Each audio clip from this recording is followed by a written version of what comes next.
Hello students, I am Manish Nigam from Academy of Commerce, Raebareli. आज के video में हम लोग admission of A partner part 2 करने जा रहे हैं।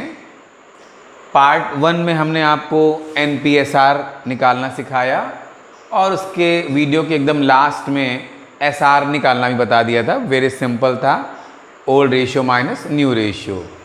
आज हम लोग अगला topic accounting treatment of goodwill पढ़ेंगे कि एडमिशन के समय गुडविल का ट्रीटमेंट कैसे होता है।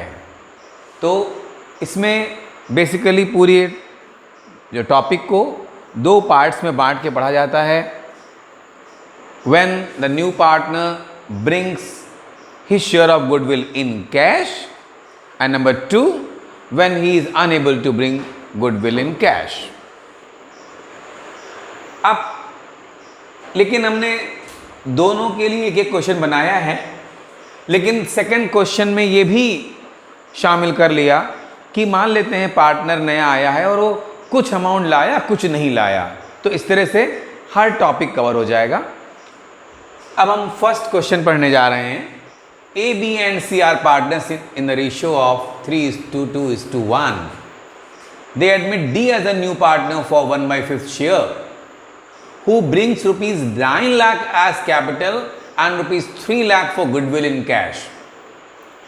Past journal entries और 3 केस बनाए हैं हमने इसमें कि when goodwill is privately distributed among the partners, when goodwill is retained in the business and when goodwill is withdrawn by the old partners.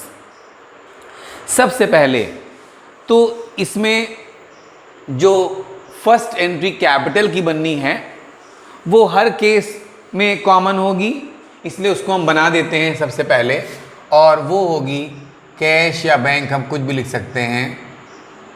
बड़ा अमाउंट होगा तो बैंक लिखना ज़्यादा अच्छा माना जाता है।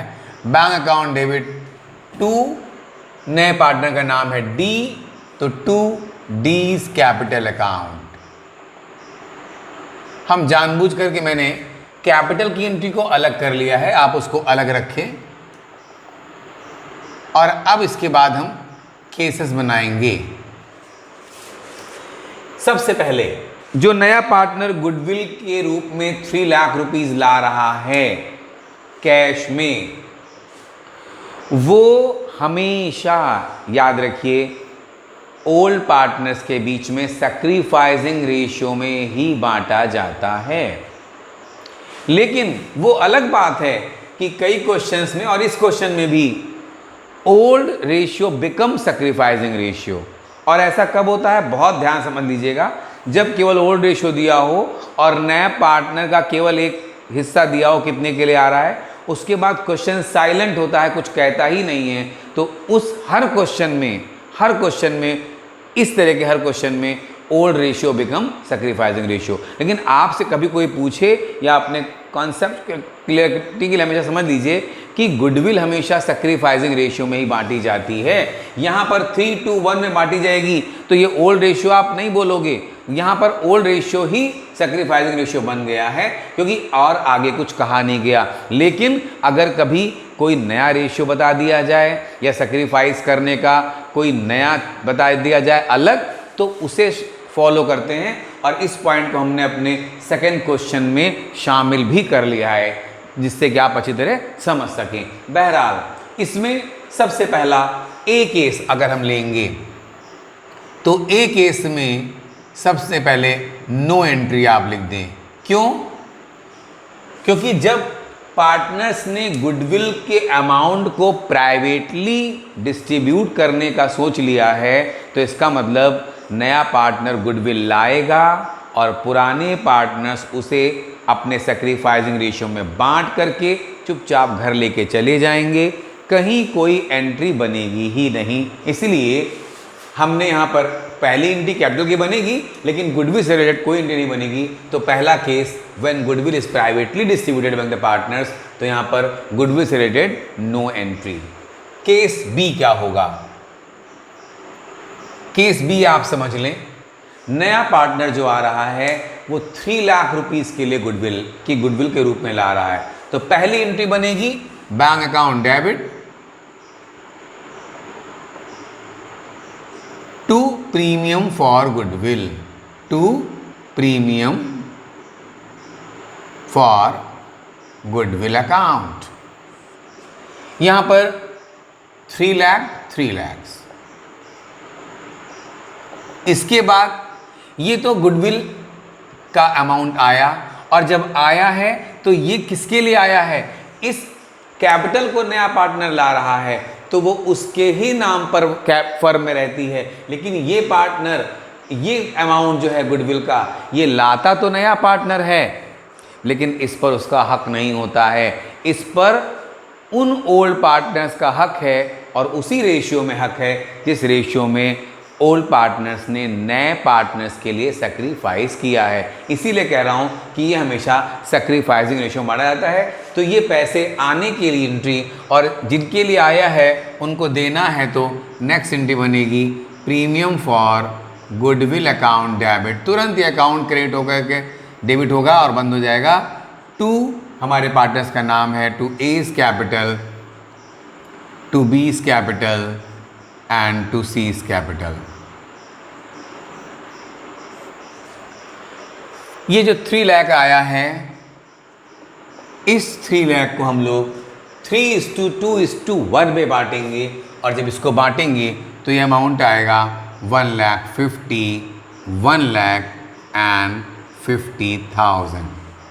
ये केस बी हो गया। और केस सी में क्या कहा गया है समझिएगा।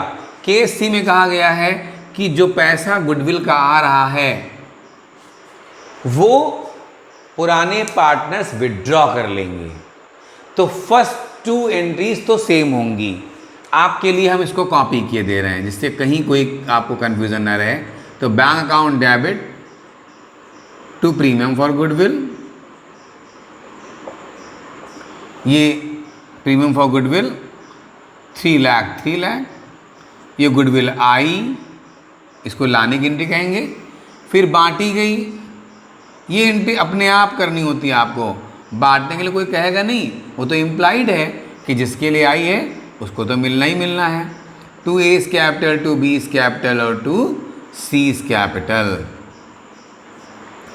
ये वही एकदम सिमिलर एंट्री कॉपी हो गई, फर्स्ट और सेकेंड। इसके बाद गुडविल को विड्रॉ करने की बात है, तो पार्टनर्स ये पैसे जो इनके अकाउंट में क्रेडिट हुए हैं, पैसे ले जा रहे हैं अपने घर, तो इसकी एंट्री क्या बनेगी? A's capital account debit, B's capital account debit, C's capital account debit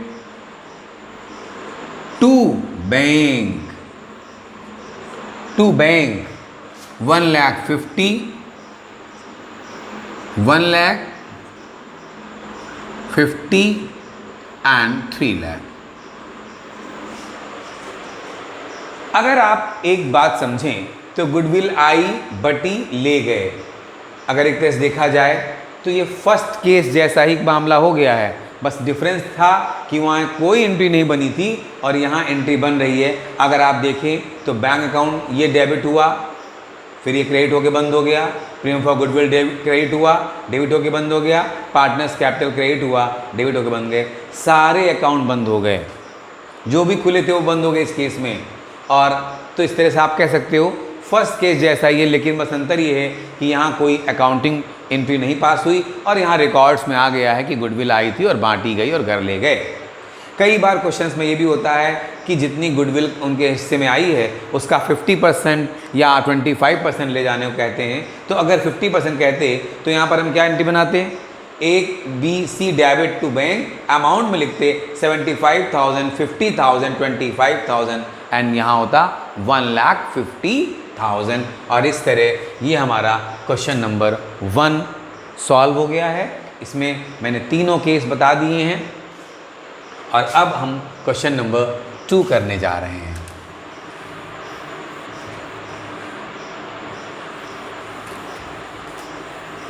इस केस में भी एक बात समझ लीजिए, अगर by the way goodwill account books में पहले से शो हो रहा होता तो उसके लिए हम एंट्री पास करते हैं old partners capital account debit to goodwill account old ratio में।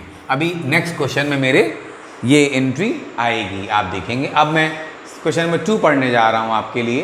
L, M and N are partners in the ratio of 5:3:2.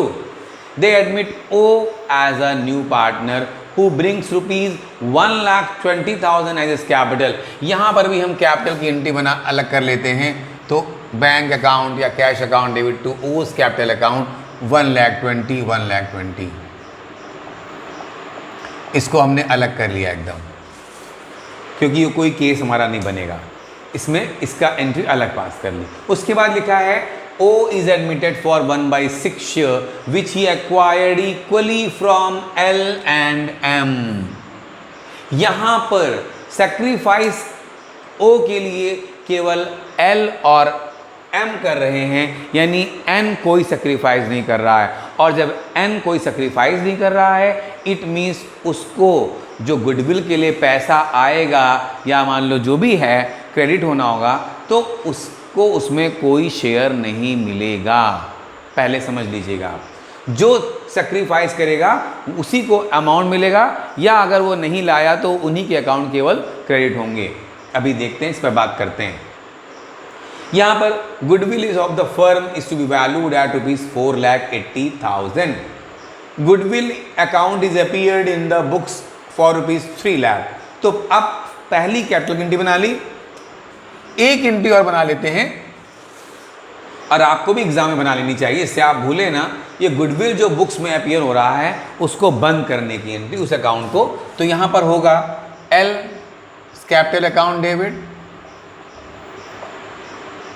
L M capital account debit, N capital account debit. Goodwill account बंद करने की हमेशा entry होगी to goodwill account. यहाँ goodwill word use करेंगे। 3 lakh rupees से जैसे ही हमने उसको क्रेडिट किया, एसेट का अकाउंट था, डेबिट बैलेंस रहा होगा, क्रेडिट करते ही अकाउंट क्लोज हो गया, और इसे हम 5-3-2 में बांटेंगे, यानी 1,50,000 और 90,000 एंड 60,000। इस तरह ये आपकी एंट्री बनी। किसके लिए? गुडविल जो खुला था बुक्स में उसे क्लोज करने के लिए। चाहे कैश लाने का मेथड हो चाहे ना लाने का मेथड हो, अगर गुडविल बुक्स में अपीयर हो रहा है तो आपको क्वेश्चन में कहेगा नहीं, वो आपको अपने मन से गुडविल अकाउंट क्लोज करना है। और ये हमेशा ओल्ड पार्टनर्स में क्लोज होता है और सेक्रीफाइसिंग नहीं, ओल्ड रेशियो में क्लोज होगा ये। ठीक, अब आगे बढ़ते हैं। सबसे पहला जो केस बन रहा है वो ये, पहली चीज़ तो आप समझ लेंगे कि अगर ये गुडविल लाया होता तो कैश अकाउंट डेबिट कर देते या बैंक अकाउंट डेबिट करते, bank account debit to premium for goodwill करते। ध्यान दीजिएगा, पिछले वाले केस में हमने क्या किया था, bank account debit to premium for goodwill. जरा 1 मिनट के लिए लिखे लेते हैं समझाने के लिए। पहली एंट्री बनी थी bank account debit to premium for goodwill, अभी इसको रब करेंगे। नेक्स्ट एंट्री क्या बनी थी, premium for goodwill account debit, premium for goodwill account debit to sacrificing old partners capital account हुई थी, जिन्होंने सेक्रीफाइस किया था। अब अगर आप ध्यान से देखें तो ये अकाउंट तो अपने आप में कट जाता है, क्रॉस हो जाता है, यानी बंद हो गया। तो नेट एंट्री क्या बनती है, bank account debit to sacrificing old partners capital account. यानी इसकी इन दो एंट्रियों का अगर हम निचोड़ निकालेंगे तो एंट्री क्या बन रही है, bank account debit to sacrificing old partners capital account. बस इस मेथड में, एक केस में जब कभी भी नया पार्टनर गुडविल का अमाउंट नहीं ला पाता है तो बैंक अकाउंट की जगह उसका करंट अकाउंट डेबिट हो जाता है। तो आपको एक सेंटेंस दिमाग में रखना है, या तो नए पार्टनर को कैश लाना है गुडविल के लिए और नहीं तो डेबिट हो जाना है, लेकिन उसके कैपिटल अकाउंट को डेबिट आप नहीं करेंगे, हमेशा उसके करंट अकाउंट को डेबिट करेंगे। तो यहाँ पर अब हम क्या करेंगे, बैंक की जगह ये तो कैंसिल हो जाता है, तो बैंक की जगह अब करेंगे, यहाँ पर हमारा नया पार्टनर का नाम है ओ, तो ओस करंट अकाउंट डेबिट। अब जरा समझे ध्यान से, ए केस में क्या है, O can not bring the amount of goodwill at all, कुछ नहीं ला पाया। अब गुडविल की वैल्यू लिखी हुई है 4,80,000, लेकिन ध्यान दें ये पूरे फर्म की वैल्यू है, पूरे फर्म को थोड़ा ना खरीद रहा है ओ, वो तो केवल 1/6 के लिए आ रहा है। तो हम क्या करेंगे, 480 का, यही कर देते हैं आपके लिए, 480 का 1/6 निकालेंगे जो कि 80,000 आएगा। तो ओज करंट अकाउंट डेबिट 80,000 टू, यहां पर केवल एल्स कैपिटल अकाउंट और टू एम्स कैपिटल अकाउंट होगा। एन क्यों नहीं हो रहा है, एन इसलिए नहीं हो रहा है क्योंकि ओ को सिर्फ शेयर इन दोनों ने दिया है, एल और एम ने इक्वली, यानी 1/6 के लिए आया है तो उसने 1/12 लिया होगा एल से और 1/12 लिया है एम से। एन ने कोई सेक्रीफाइस नहीं किया, इसलिए एन को क्रेडिट होने का भी कोई हक नहीं है। और चूंकि दोनों ने इक्वल दिया है इसलिए 40,000। बस ए पार्ट की यही एंट्री बनेगी, ये ए पार्ट हो गया। और अब मैं बी करने जा रहा हूं, मिटाऊंगा नहीं इसको, बी इसी के नीचे करूंगा। O can bring only 2/5 share of his goodwill in cash. पहली बात तो 2/5 निकाल लेते हैं यहां पर, उसका शेयर था 80,000, इसका 2/5 32,000 आता है, और 3/5 आएगा जो नहीं ला पाया, ये ले आया और ये नहीं ला पाया। कितना नहीं ला पाया, इसका 3/5, ये 48,000, 16 आएगा, ये 16 5 से 80 और ये कट गया, 32 और ये आ गया। अब देखिएगा, जो इसका मतलब ये मेरा जो बी पार्ट है ना, वो हमने आपको दो केस पढ़ाए हैं, नहीं ला पाया और ला पाया। इन दोनों का कॉम्बिनेशन है ये, कि कुछ ला पाया कुछ नहीं ला पाया। तो देखिए इसको सबसे आसान तरीका क्या करेंगे, पहली एंट्री तो बना लें आप, बैंक अकाउंट डेबिट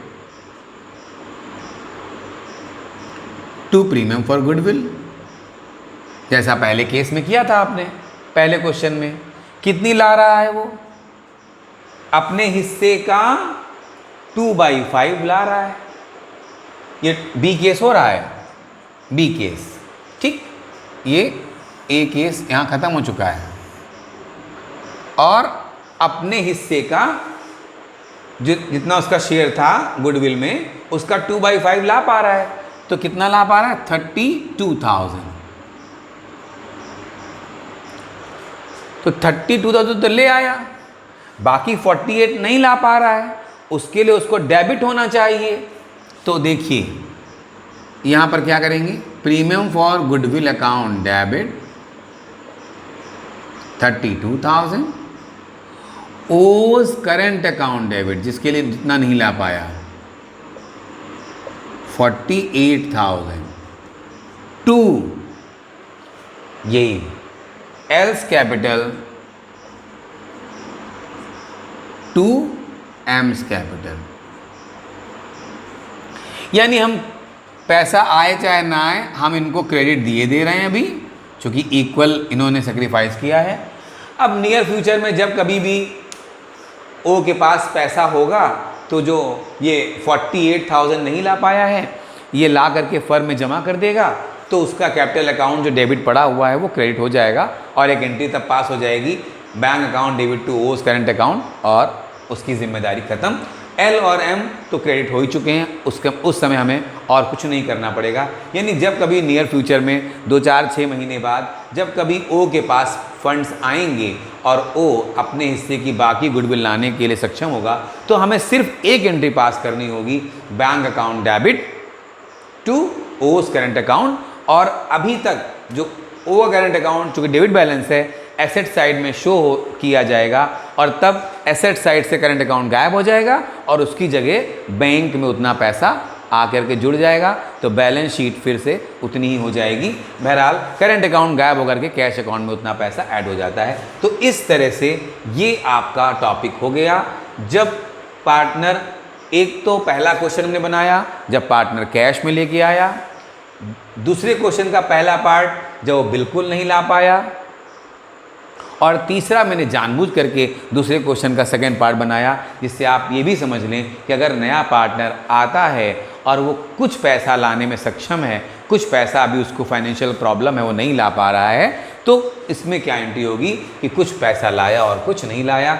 यहाँ आपको बस इतना समझना होगा, जो खास बात है वो कि जब भी गुडविल का अमाउंट बटेगा तो सैक्रिफाइसिंग रेशियो में बांटा जाएगा। और इस तरह ये पूरा आपका अकाउंटिंग ट्रीटमेंट ऑफ गुडविल जो कि एडमिशन में जितना आपका है वो पूरा हो गया है। और हम नेक्स्ट पार्ट 3 वीडियो में आपको रिवैल्यूएशन अकाउंट बनाना जो बहुत इंपॉर्टेंट है वो हम अपने नेक्स्ट वीडियो में दिखाएंगे, जो कि पार्ट 3 होगा हमारा। Thanks to all of you.